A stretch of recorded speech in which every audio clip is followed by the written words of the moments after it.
The Hare and the Tortoise poem. Said the Tortoise one day to the Hare, "I'll run you a race if you dare. I'll bet you cannot arrive at that spot as quickly as I can get there." Quoth the Hare, "You are surely insane. Pray what has affected your brain?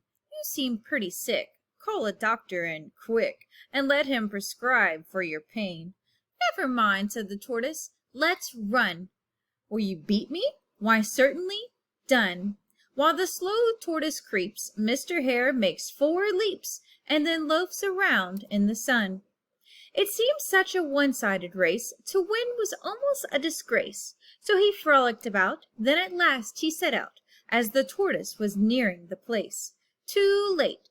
Though he sped like a dart, the Tortoise was first, she was smart.